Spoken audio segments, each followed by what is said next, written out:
गांव में तो सब जगह अकाल की परिस्थिति हो गई है। लगता नहीं कि अब इस गांव में ज्यादा दिन रुकना उचित होगा। काम के लिए बाहर गांव तो जाना ही पड़ेगा। भूषण काम की तलाश में दूसरे गांव की ओर निकल पड़ता है। चलते चलते वह विजयपुर गांव में आ जाता है। वहां उसका रहने का कोई ठिकाना नहीं था और उसके पास कोई काम भी नहीं था। चलते चलते वह एक अमीर किसान जगत सेठ के पास आ पहुंचता है। सेठ जी, मैं भूषण दूसरे गांव से आया हूँ। हमारे गांव में अकाल की परिस्थिति हो गई है। लोगों के खेत सूखे पड़े हैं। गांव में बूंद बूंद पानी के लिए लोग तरस रहे हैं। अगर मुझे आपके पास कुछ काम मिल जाएगा तो बहुत कृपा होगी बड़े भाई। अरे रे, लगता है तुम्हारी हालत बहुत खस्ता हो गई है। ठीक है, वैसे मेरे पास एक काम तो है, पर लगता नहीं कि तुम वो कर पाओगे। सेठ जी, आप चिंता ना करें। मुझे आप कोई भी काम दे सकते हैं। मैं वो काम पूरी मेहनत और ईमानदारी से करूंगा। अच्छा ठीक है भूषण, तो कान खोल कर सुन लो। मेरे पास 50 गायें और 50 भैंसे हैं। तुम्हें हर रोज उन जानवरों का गोबर निकालना होगा और रोज सुबह शाम उन्हें चारा पानी देना होगा। महीने के आखिर में तुम्हें इस काम के लिए 200 रुपए मिलेंगे। और हाँ, 2 वक्त का खाना भी हमारी तरफ से मुफ्त दिया जाएगा। बोलो, क्या तुम ये काम कर पाओगे? अरे बाप रे, 50 गाय और भैंसों को संभालना आसान काम नहीं है। पर अब मैं कुछ कर भी तो नहीं सकता और ऊपर से सेठ जी 2 वक्त का खाना भी दे रहे हैं। ठीक है सेठ जी, मैं ये काम कर लूंगा, पर एक विनती है। हाँ बोलो भूषण, क्या बात है? सेठ जी, अगर आपको समस्या ना हो तो क्या मैं आपके गायों के साथ गौशाला में रह सकता हूँ? सेठ जी, मैं इस गांव में नया हूँ। मेरा रहने का कोई ठिकाना नहीं है। जग्गा सेठ थोड़ी देर तक सोचता है और भूषण को ऊपर से नीचे तक देखने के बाद उससे कहता है, ठीक है भूषण, तुम गौशाला में रह सकते हो। जी धन्यवाद सेठ जी। तब से भूषण गौशाला में रहकर अपना काम करने लगता है। वह रोज जल्दी उठकर गाय और भैंसों का गोबर निकालता, उन्हें चारा डालता और समय पर पानी भी पिलाता था। हर रोज भूषण अपना काम ईमानदारी और पूरी मेहनत से करता था।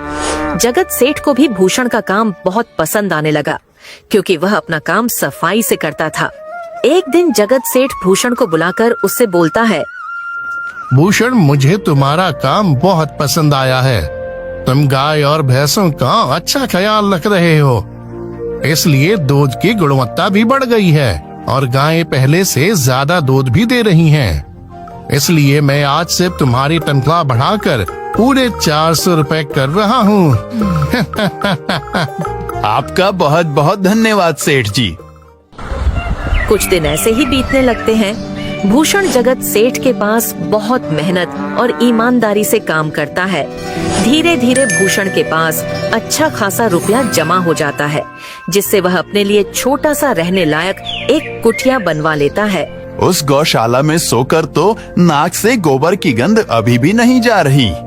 अब आखिरकार मुझे अपने घर में चैन से सोने को तो मिलेगा।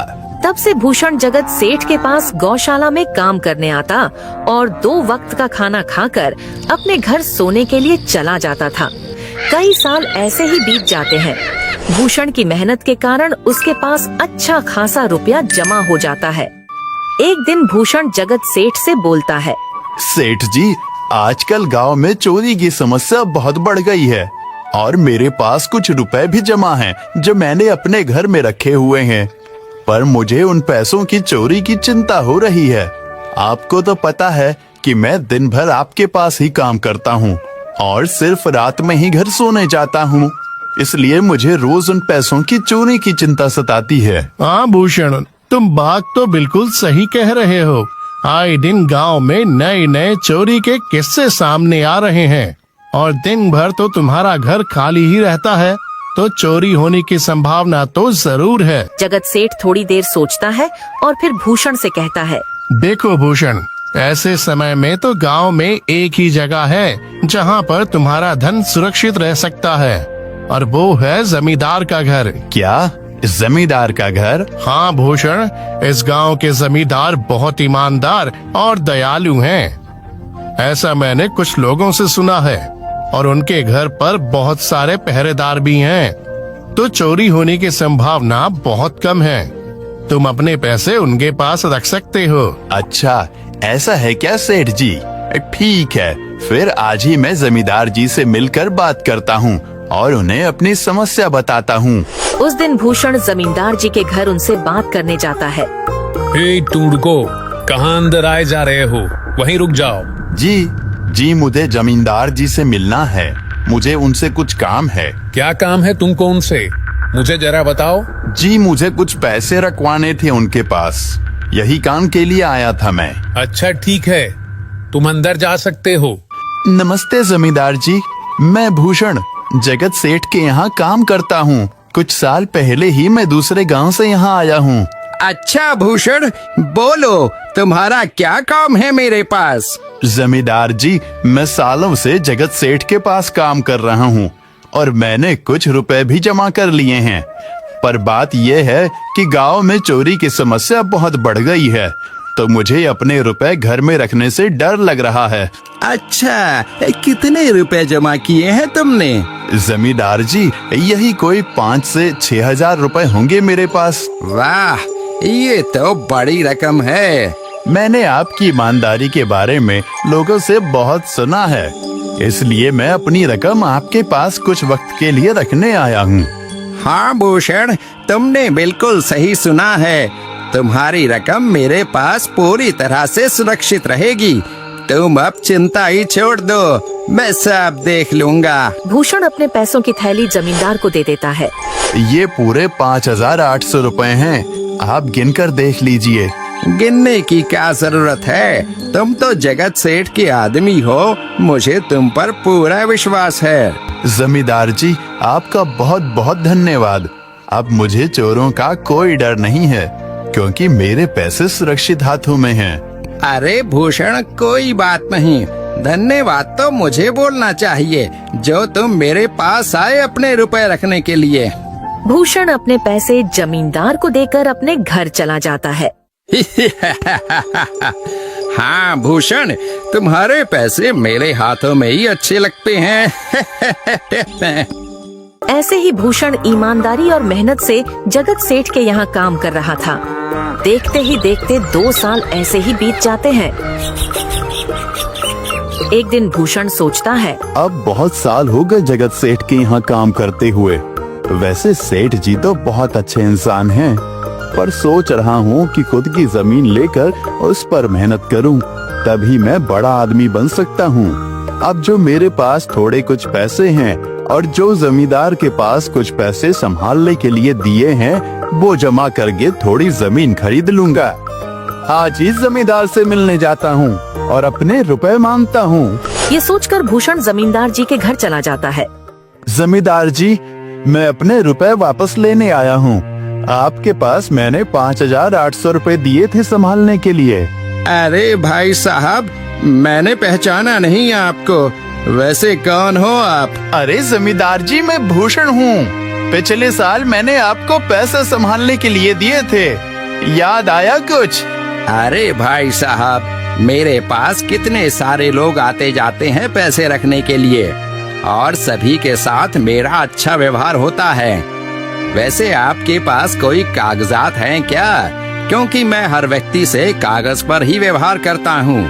किसने कितने पैसे दिए, किसके कितने पैसे रखे हैं, सबका व्यवहार रहता है मेरे पास। जमींदार जी, ये आप क्या बात कर रहे हैं? आपकी ईमानदारी देखकर ही मैंने आपको पैसे दिए थे संभालने के लिए, और आप अब ऐसी बातें कर रहे हैं। कृपया करके मेरे पैसे मुझे वापस कीजिए। हाँ भूषण, मैं ईमानदारी से ही काम करता हूँ, इसलिए तो तुमसे मैं डॉक्यूमेंट्स मांग रहा हूँ। क्या तुम्हें पता नहीं, जब तुम किसी से पैसों का व्यवहार करते हो तो तुम्हें स्टाम्प पेपर पर लिख कर देना पड़ता है। तुम किसी से भी पूछ सकते हो। नहीं जमींदार जी, मैं आपके पैर पड़ता हूँ, कृपया करके मेरे रुपए मुझे दे दीजिए। बड़ी मेहनत से मैंने वो पैसे जमा किए थे, मुझ पर ऐसा अन्याय ना करें। अरे क्या ये झूठ मूठ का रोना धोना लगाया है? लगता है तुम ढोंगी हो और मेरी ईमानदारी और भोलेपन का फायदा उठाकर मुझसे ये रुपए लेने आए हो। रुक, तुझे अभी सबक सिखाता हूँ। जमींदार अपने आदमियों को बुलाकर भूषण की पिटाई करने को कहता है। इसे तब तक मारो जब तक ये बेहोश ना हो जाए। इस 2 कौड़ी के आदमी ने मेरी ईमानदारी पर सवाल उठाया है, इसे छोड़ना मत। जमींदार के आदमी भूषण को डंडे से खूब मारते हैं। फिर भूषण दुखी होकर अपने घर चला जाता है। भूषण के शरीर पर घाव के निशान स्पष्ट दिखाई दे रहे थे। 2 दिन से भूषण घाव के दर्द के कारण जगत सेठ के घर काम के लिए नहीं जा पाता है। इसलिए अगले दिन जगत सेठ भूषण के पास आ जाते हैं। वह देखते हैं कि भूषण खाट पर सो रहा है और वह बड़ा ही चिंता में नजर आ रहा है। भूषण भाई, तुम 2 दिन काम पर नहीं आए, क्या हुआ भाई?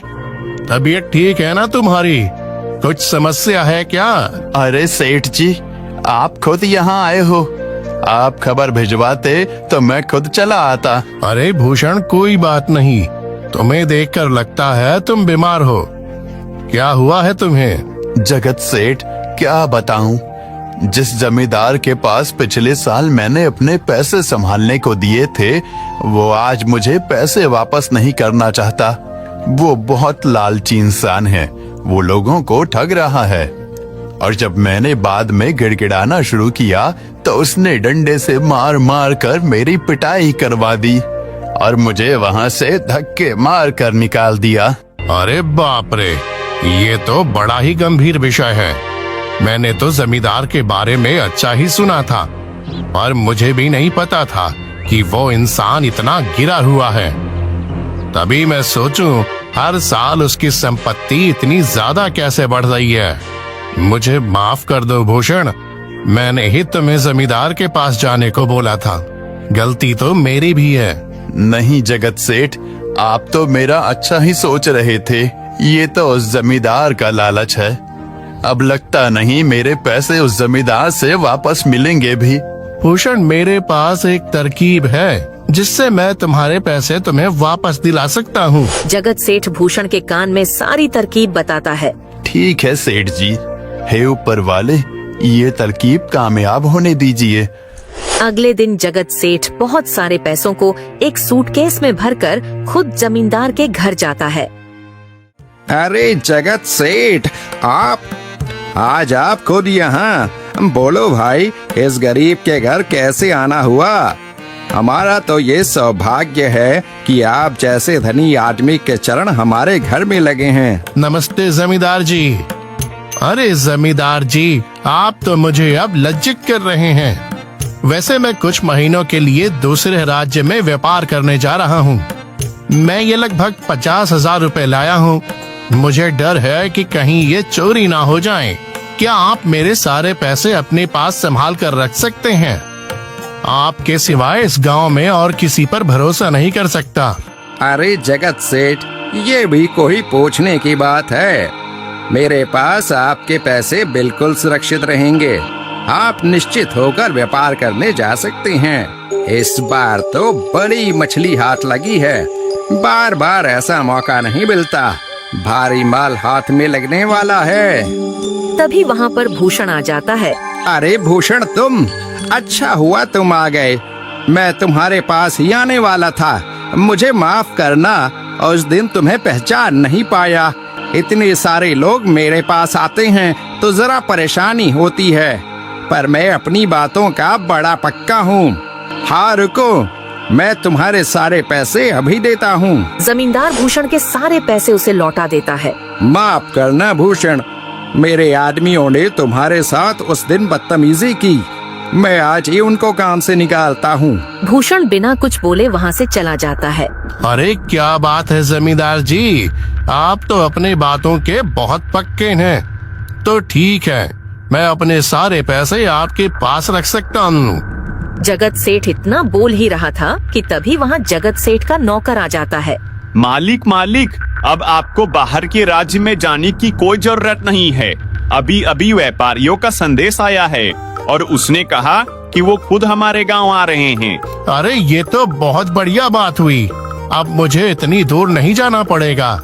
सुन रहे हो जमींदार जी, व्यापारी यहाँ आ रहे हैं। अब मुझे नहीं लगता कि ये पैसे आपके पास रखने का कोई मतलब होगा।